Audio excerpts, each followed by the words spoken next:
ওই জাহান্নামে যেন না জ্বলতে হয়। আমি আপনাদেরকে সামনে যদি কসম করি, আমি হানিস হব না, জাহান্নামে সহ্য করার মতো এমন কোনো ব্যক্তি আমাদের বড়রাই নাই। শুধু বড়রা না, পুরা বাংলাদেশে এমন কোনো ব্যক্তি পাবেন না যারা জাহান্নামের আযাব সহ্য করবে।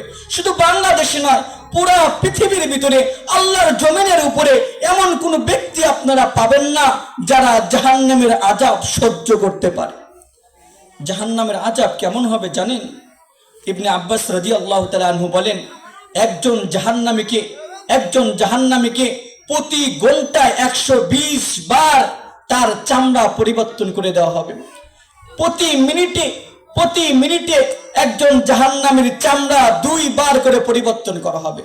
বড় কঠিন হবে, বড় আযাবের জায়গা হবে জাহান্নাম। এই জন্য আল্লাহর রাসূল সাল্লাল্লাহু আলাইহি সাল্লাম যখন মিরাজে গিয়েছিলেন, ওই সময় তিনি দেখেছিলেন যে জাহান্নামের ভিতরে সবচেয়ে বেশি হলো মহিলারা। তার প্রমাণ, আপনারা ফাতেমাতুজ জোহরার নাম শুনছেন? নবীর কন্যা ফাতেমাতুজ জোহরা একদিন আলী রাদিয়াল্লাহু তাআলা আনহুকে বললেন, ও প্রাণপ্রিয় স্বামী, ইচ্ছা বড় জেগেছে দিলে, যদি আপনি নিয়ে যেতেন আমার বাবার বাড়িতে তাহলে অনেক খুশি হতাম। আলী রাদিয়াল্লাহু তাআলা আনহু ফাতেমার কথা শুনে আস্তে আস্তে ফাতেমাকে ডাক দিয়ে বললেন, ওগো ফাতেমা, তুমি আমার একটা স্ত্রী, তুমি আমাকে বলেছো রাসূলুল্লাহ সাল্লাল্লাহু আলাইহি সাল্লামের বাড়িতে যাবে, আমি তো তোমাকে না করতে পারি না।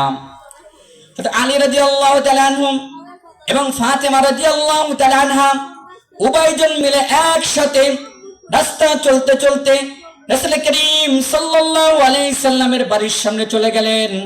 যাওয়ার পরে ফাতেমা আস্তে আস্তে ডাক দিয়ে বলতেছে, ওগো প্রাণপ্রিয় স্বামী, আমি জানি না আমার আব্বাজান কেমন অবস্থার মধ্যে আছে, আপনি একটু অপেক্ষা করেন, ইন্তাজিল সাআ, কিছুক্ষণ অপেক্ষা করেন, আমি ভিতরে যাই, অবস্থাটা দেখে আপনাকে জানাবো আমার আব্বা কোন অবস্থায় আছে, আমি আপনাকে ভিতর থেকে এসে নিয়ে যাব। কে বললেন? ফাতেমাতুজ জোহরা। মুহতারাম হাজিরিন, বড় আশ্চর্যজনক একটা ঘটনা ঘটে গেল। ফাতেমাতুজ জোহরা যখন বাড়ির ভিতরে প্রবেশ করলেন, যাওয়ার পরে দেখতেছে রাসূল করিম সাল্লাল্লাহু আলাইহি সাল্লামের চোখ দিয়ে অঝরে পানি ঝরতেছে। রাসূল কান্না করতেছেন। ফাতেমা জিজ্ঞাসা করলো, আব্বাজান, আপনার মনে হয় আমার আম্মাজান খাদিজাতুল কুবরার কথা মনে পড়ে গেছে, এই জন্য আপনি কান্না করতেছেন? রাসূল সাল্লাল্লাহু আলাইহি সাল্লাম বলল, মা, আমার খাদিজাতুল কুবরার কথা মনে পড়ে নাই। ফাতেমা আবার জিজ্ঞাসা করলো, আব্বাজান, তাহলে মনে হয় আপনার আবার কথা মনে করে গেছে, বাবার কথা মনে করে আপনি কান্না করতেছেন। ফাতেমাতুজ জোহরাকে আবার উত্তর দিল, না না, আমি বাবার কথা মনে করে কান্না করতেছি না। এইবার বললে, তাহলে আপনার আম্মার কথা মনে করে আপনি কান্না করতেছেন। রাসূল করিম সাল্লাল্লাহু আলাইহি সাল্লামকে এই কথা বলার পর রাসূল আবার উত্তর দিলেন, ও ফাতেমা, আমার আব্বার কথাও না, আম্মার কথাও না, আমার স্ত্রীর কথাও, খাদিজার কথাও না, আমি কান্না করতেছি। গতকাল রাত্রে জিবরাইল আমিন আমার কাছে আসছিল, আসার পর আমাকে নিয়ে ওই আসমানে নিয়ে গিয়েছিল। আসমানে যাওয়ার পর আল্লাহ তাআলা আমাকে ফেরেশতার মাধ্যমে জান্নাত দেখাইছিল, আল্লাহ তাআলা ফেরেশতার মাধ্যমে আমাকে জাহান্নাম দেখাইছিল। আমি সব কিছু দেখছি, কিন্তু বড় দুঃখের সাথে বলতেছি, মা, আমি যখন জাহান্নামের ভিতরে গেলাম, জাহান্নাম দেখতে গেলাম, আমি লক্ষ্য করে দেখতেছি কিছু কিছু মহিলাকে এমন আযাব দিচ্ছে যা ভাষায় প্রকাশ করা যাবে না। আমি সবচেয়ে বেশি যাদেরকে জাহান্নামে দেখেছি এরা হলো মহিলা। তাদের কারণ কি ছিল? তাদের কারণ একটাই ছিল, তারা দুনিয়াতে পর্দা করে নাই, দুনিয়াতে সঠিকভাবে চলে নাই, এই জন্য তাদেরকে আযাব দেওয়া হবে। আমরা যারা এখানে উপস্থিত আছি, আমরা যদি মনে মনে ভাবি মহিলাদেরকে তো আযাব দেওয়া হবে, আমাদেরকে তো না, তাহলে আমি আপনি ভুলের পথে না? অবশ্যই। কেন, আপনার স্ত্রী যদি জাহান্নামে যায়, ওই স্ত্রী আল্লাহকে বলবে, আল্লাহ, ও আল্লাহ, আমার স্বামী আমাকে বলে নাই পর্দার কথা, আমার স্বামী মসজিদে আগের কাতারে গিয়েছে, এমনও হয়েছে তিনি ইমামতি করেছে, এমনও হয়েছে তিনি আযান দিয়েছে, প্রথম কেতারে নামাজ পড়েছে, জুমার নামাজে শরীক হয়েছে, সব কিছু করেছে, আমাকে নামাজের কথা বলে নাই। ও আল্লাহ, আমার স্বামী যদি আমাকে নামাজের কথা বলতো তাহলে আমি নামাজ পড়তাম, আমি আজকে জাহান্নামে হতাম না। এই কথা বলার পর আল্লাহ তাআলার আদালত থেকে ফয়সালা হবে তার জামাইকে ধরো, খুজুহু ফাগুল্লুহু, তার জামাইকে ধরো, বাঁধো। কেন? তার জামার জন্য কর্তব্য ছিল তার স্ত্রীকে শাসন করা, বাবার জন্য কর্তব্য হলো তার মেয়েকে শাসন করা। মুহতারাম হাজিরিন, এই জন্য আমাকেও আপনাকেও সচেতন হতে হবে। বিশেষ করে আমাদের পরিবারের প্রতি খেয়াল রাখতে হবে, আমাদের পরিবারের প্রতি খেয়াল রাখতে হবে। কেন? কিয়ামতের দিন এই পরিবারের কারণে আমি যেন জাহান্নামী না হয়ে যাই। এই জন্য পরিবারের প্রতি খেয়াল রাখতে হবে।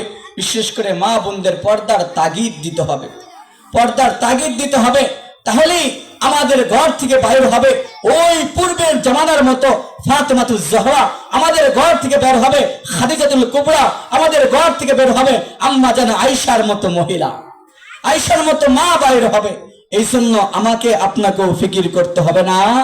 অবশ্যই ফিকির করতে হবে। সম্মানিত মুআজ্জাজ হাজিরিন, সম্মানিত মুআজ্জাজ হাজিরিন, আমাদেরকেও সজাগ হতে হবে, সজাগ হতে হবে। সজাগ দ্বারা উদ্দেশ্য কি? আমাদের ইমানের মজমা থেকে এটাই মেসেজ নিতে হবে যে আমরা যেন কোনো অবস্থায় আল্লাহর হুকুম আমার দ্বারা না ছুটে যায়, আল্লাহর হুকুম যেন আমার দ্বারা না সরে যায়। কিন্তু বড় দুঃখের বিষয়, আজকে শুধু আমরা শুক্রবারে নামাজকেই নামাজ মনে করি। আছে না এমন মুসল্লি সারা বছর নামাজে যায় না, যখন শুক্রবার চলে আসে নামাজের দিকে দৌড়ায়। শুধু তাই নয়, এমনও ব্যক্তি আছে শুক্রবারেও নামাজ পড়ে না, শুধু ঈদের দিন নামাজ পড়ে। এমনও ব্যক্তি আছে ঈদের নামাজও তাদের লাগে না। কখন নামাজ পড়ে? আপন স্ত্রী মারা গেলে, বাবা মারা গেলে, আপন জন মারা গেলে ওই সময় নামাজ পড়ে। আছে না এমন? কিন্তু নামাজের বিধান কি এমন না? নামাজের ব্যাপারে ইসলামের মধ্যে কোনো ছাড় নাই, নামাজের ব্যাপারে ইসলামের মধ্যে কোনো ছাড় নাই, কিন্তু তারপরেও অবহেলায় নামাজকে ছেড়ে দিচ্ছে। কিন্তু মুহতারাম হাজিরিন, উচিত এটাই ছিল যে আমার দ্বারা কোনো অবস্থায় যেন নামাজ না ছুটে, আমার দ্বারা কোনো অবস্থায় যেন কোনো ইবাদত না ছুটে। তাহলেই আমি আপনি ওই পরপরে কিয়ামতের দিন সহজেই নাজাত পেয়ে যাব। সম্মানিত মুআজ্জাজ হাজিরিন, এই জন্য আমাদের প্রত্যেককে নামাজের প্রতি ইহতিরাম রাখতে হবে। সর্বপ্রথম যে কাজটা আমাদের করতে হবে, আমাদের ঈমান আকীদা সহিহ করতে হবে, ঈমান আকীদা সহিহ করতে হবে। বলতে পারেন হুজুর ঈমান আকীদা সহিহ করব কিভাবে? যে মুসলমানের ঈমান আকীদার মধ্যে দুর্বল লেখা যাবে না। আমাদের রবকে বলেন তো, একটু কথা বলতে, আমাদের রবকে আল্লাহ। মুসলমানদের বুঝতে হবে যে সারা বিশ্ববাসীর রব আল্লাহ, মুসলমানদের রব আল্লাহ। কিন্তু বড় দুঃখের সাথে বলতে হচ্ছে আজকে মুসলমানরা স্বীকার করে আমার রব আল্লাহ, মুসলমানরা স্বীকার করে আমার প্রভু আল্লাহ, মুসলমানরা স্বীকার করে সমস্ত সৃষ্টি কর্নেওয়ালা আল্লাহ, মুসলমানরা স্বীকার করে রিজিকের মালিক আল্লাহ, মুসলমানরা স্বীকার করে মৃত্যুর মালিক আল্লাহ। তারপরেও দেখবেন ওই আল্লাহর গোলামি করে না, ওই আল্লাহর ইবাদত করে না। মুহতারাম হাজিরিন, এজন্য ওই আল্লাহর গোলামি করতে হবে, ওই আল্লাহর গোলামি করতে হবে, আল্লাহর খাঁটি বান্দা হয়ে দুনিয়া থেকে যেতে হবে। সম্মানিত মুআজ্জাজ হাজিরিন, যদি বান্দা খাঁটি বান্দা আর বান্দি না হয়ে যায়, কিয়ামতের দিন আল্লাহ তাআলা আমাদেরকে পাকড়াও করবেন।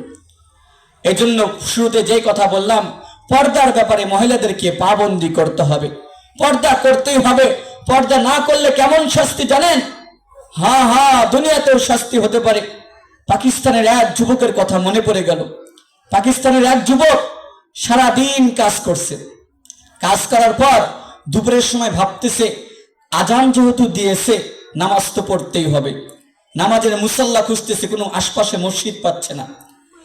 এমন সময় যুবক মনে মনে চিন্তা করলো আল্লাহর হুকুম আদায় করতে হবে, হুকুমের মধ্যে কোনো কমতি করা যাবে না। এই চিন্তা করে করে আস্তে আস্তে সামনে অগ্রসর হলো। যখন আশপাশে কোনো মসজিদ পেল না, কিন্তু মুহাম্মাদি উম্মতের জন্য আল্লাহ তাআলা পুরা জমিনটাকে মসজিদ বানিয়ে দিয়েছেন। বলেন সুবহানাল্লাহ। এইবার পাকিস্তানি যুবক নামাজ পড়ার জন্য দাঁড়িয়ে গেল। যখন তাকবীর শুরু করলো, তাকবীর শেষ করার পর সানা বলল, সানা পড়ার পর সূরাতুল ফাতিহা তেলাওয়াত করলো। সূরাতুল ফাতিহা তেলাওয়াত করার পর অন্য একটা সূরা মিলালো। সূরা মিলানোর পর যখন রুকুতে চলে গেল, রুকু থেকে উঠলো। রুকু থেকে ওঠার পরে যখন সিজদায় চলে গেল, মুসলমান কথাগুলো বুঝবেন, সিজদায় যাওয়ার পর ওই পাকিস্তানি যুবক লক্ষ্য করে দেখতেছে তার কানের ভিতরে কোথা থেকে যেন আওয়াজ আসতেছে। তার কানের ভিতরে কে যেন বলতেছে, मैं जिंदा हो, मैं कब्र में हो, मैं जिंदा हो, मुझको कब्र से उठा लो। একজন পাশে থেকে আওয়াজ দিচ্ছে, আমি এখনো জীবিত আছি, আমাকে কবর থেকে উঠায় নাও। ওই যুবক নামাজ শেষ করলো। শেষ করার পর আস্তে আস্তে ওই আওয়াজের দিকে তাকাইলো, দেখলো পাশে একটা কবরস্থান। ওই যুবক মনে মনে চিন্তা করলো, সকালে বাড়ি থেকে বাহির হয়েছি, দুপুরে খানা খাই নাই, হতে পারে আমার কানের সমস্যা হয়েছে। এই জন্য আস্তে আস্তে ওই আওয়াজের নিকটে যখন চলে গেল, দেখতেছি সত্যি কবর থেকে কে যেন আওয়াজ দিচ্ছে, মুঝকো নিকালো, মুঝকো বাহার নিকালো। তখন ওই যুবক সাহস পেল না একা একা কবরের পাশে যেতে। সে আস্তে আস্তে গ্রামের ভিতরে চলে গেল।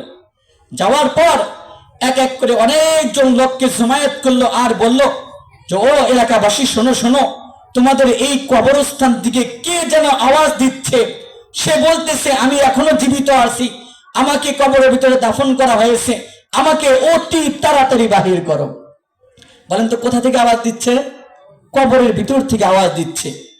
মহল্লার লোক চলে আসলো, কবর খনন করবে। এমন সময় তাদের দিলের ভিতরে জাগলো যে আমরা তো কবর থেকে মাইয়াতকে তুলবো, কিন্তু মৃত লাশ তোলা জায়েজ আছে কিনা।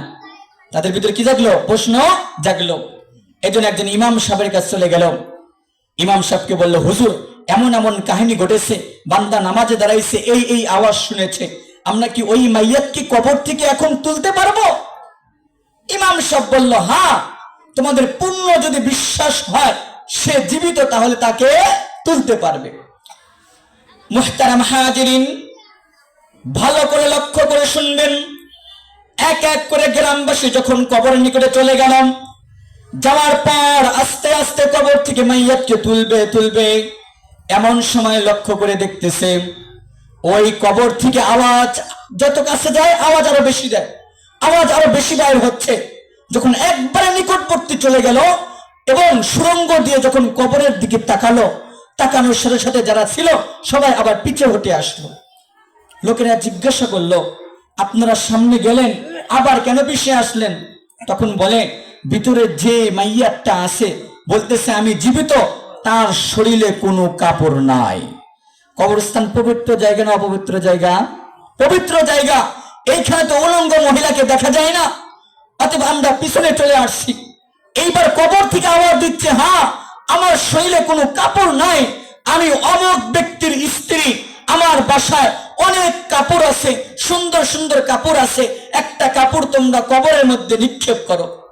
একজন ব্যক্তি দৌড়াইয়া চলে গেল, যাওয়ার পর একটা সুন্দর কাপড় নিয়ে আসিয়া কবরের মধ্যে নিক্ষেপ করলো। নিক্ষেপ করার পর কিছুক্ষণ পর ওই মহিলা কাপড়টাকে তার শরীরের সাথে পেঁচায় নিল। পেছানোর পর আস্তে আস্তে সে কবর থেকে নিজেই উঠলো।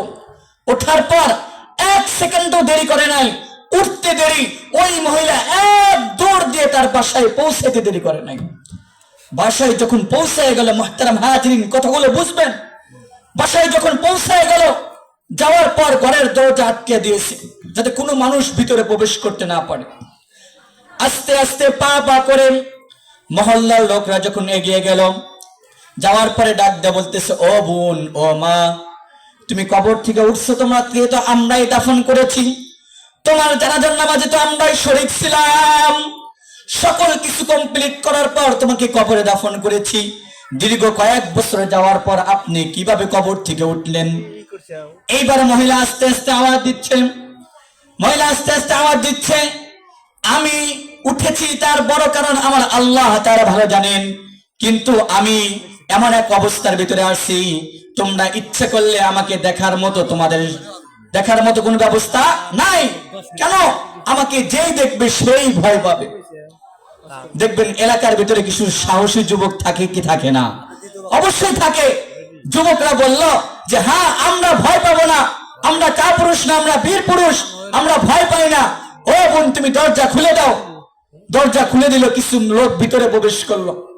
যাওয়ার পর ওই মহিলা আস্তে আস্তে তার এক একটা অঙ্গ বাহির করতেছিল। প্রথমে যখন প্রবেশ করলো, করার পর দেখতেছে ওই মহিলা তাদের দিকে তাকাইছে। তাকানোর পর সবাই লক্ষ্য করে দেখতেছে চেহারার ভিতরে যেই সৌন্দর্য মানুষের থাকে, আল্লাহি ওই চেহারার ভিতরে কোনো সৌন্দর্য ছিল না। ওই চেহারার ভিতরে শুধু হাড্ডি আর হাড্ডি ছিল। হাড্ডি ছাড়া মানুষ দেখতে কেমন দেখা যায় বলেন তো? বড় ভয়ঙ্কর দেখা যাবে। মুহতারাম হাজিরিন, মহিলাকে এবার প্রশ্ন করলো, তোমার মুখে গোস্ত নাই কেন? তুমি তো দুনিয়াতে অনেক বড় সুন্দরী ছিলে, তুমি তো অনেক বড় সুন্দরী ছিলে, অনেক সৌন্দর্যের অধিকারী ছিলে, আজকে তোমার চেহারায় গোস্ত নাই কেন?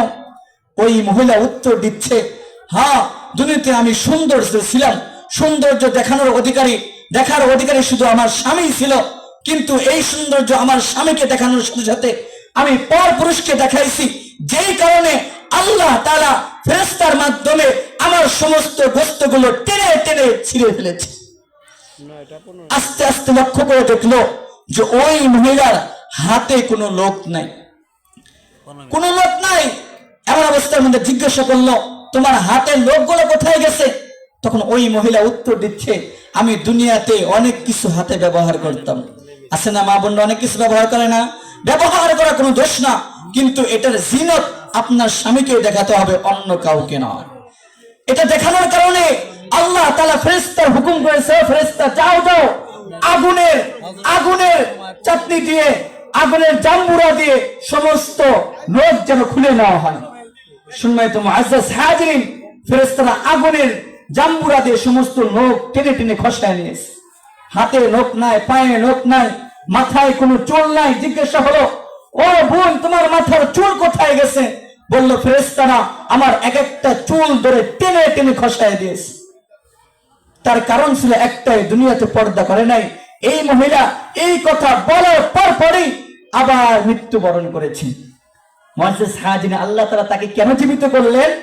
দুনিয়াবাসীকে শিক্ষা দেওয়ার জন্য, দুনিয়াবাসীকে জানানোর জন্য, যেই ব্যক্তি বেপর্দা হিসেবে কবরে আসবে ওই কবর তাকে ছাড়বে না। পুরুষ হোক বা মহিলা হোক, যেই কবরে যাবে বেপর্দা হিসেবে অথবা আমল ছাড়া, ওই কবর তাকে সহজে ছাড়বে না। হ্যাঁ, আমল নিয়ে যদি যেতে পারে ওই কবর তাকে কোনরূপ আযাব দিবে না। তার জ্বলন্ত প্রমাণ হলো রাবিয়া বর্ষির নাম শুনছেন না? মারা ভালো করে শুনবেন, বোনরা ভালো করে শুনবেন। রাবিয়া বর্ষিকে যখন কবরের মধ্যে নামানো হয়েছিল, নামানোর পর ফেরেশতারা আসছেন, আসার পরে জিজ্ঞাসা করতেছে যে মান রব্বুকা ওমান দীনুকা ওমান নবীকা, তোমার রবকে, তোমার প্রভুকে বলো, তোমার দিন কি, তোমার নবীকে। প্রশ্ন করার পর এইবার রাবিয়া বর্ষি তাদেরকে উল্টা প্রশ্ন করতেছে, তোমরা কোথা থেকে আসছো? আসমান থেকে আসছি। আসমান থেকে আর জমিন থেকে কত দূর রাস্তা? অনেক রাস্তা। অত দূর থেকে আসার পরে কি তোমাদের রবকে ভুলে গেছো? ফেরেশতারা বলতেছে, না না, আসমান থেকে আসছি, রব আমাদেরকে পাঠাইছে, আল্লাহ আমাদেরকে পাঠাইছে, আমাদের মাবুদকে কেমনে ভুলবো? এইবার রাবিয়া বর্ষি বলতেছে, তোমাদের রব তোমাকে পাঠাইছে ওই আসমান থেকে, জমিনে আসছো লম্বা পথ, তারপরেও যদি তোমাদের রবকে না বলো, আমি রাবিয়া বর্ষি সামান্য 3.5 হাত মাটির নিচে শোয়ার পর 60 বছরের জিন্দেগিতে যেই মাওলার ইবাদত করেছি, 60 বছরের জিন্দেগিতে যেই মাওলার জন্য নামাজ পড়েছি, যেই মাওলার জন্য রোজা রেখেছি, যেই মাওলাকে রাজি আর খুশি করার জন্য পর্দা করেছি, ওই মাওলাকে, ওই আল্লাহকে কিভাবে বলতে পারি? মুহতারাম হাজিরিন, এই জন্য আমাদেরকে সজাগ হতে হবে, ঈমান নিয়ে যেতে হবে। বিশেষ করে যুবক ভাইদেরকে মেসেজ দেই, ও যুবক ভাই, আল্লাহ তাআলা আমাদেরকে প্রতিদিন ডাক দেয়া বলতেছে। আমি যুবকের নাম কেন বলতেছি?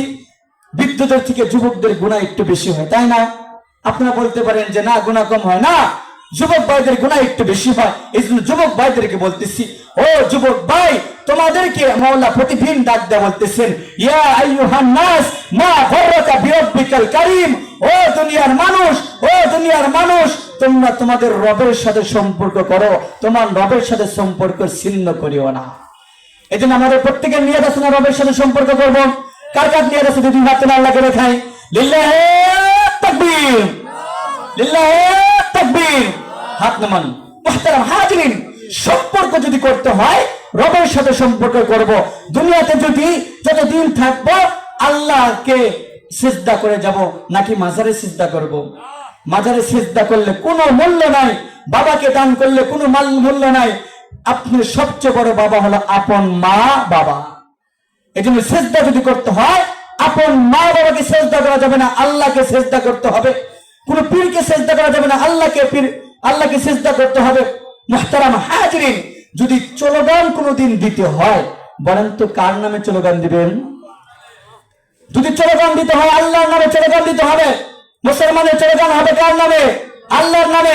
ভালো করে বোঝেন, মুসলমান মুমিন, মুসলমান কাফের, মুসলমান অমুসলিম, অমুসলিমের চলগান, মুশরিকের চলগান মূর্তির নামে, মুশরিকের চলগান মূর্তির নামে।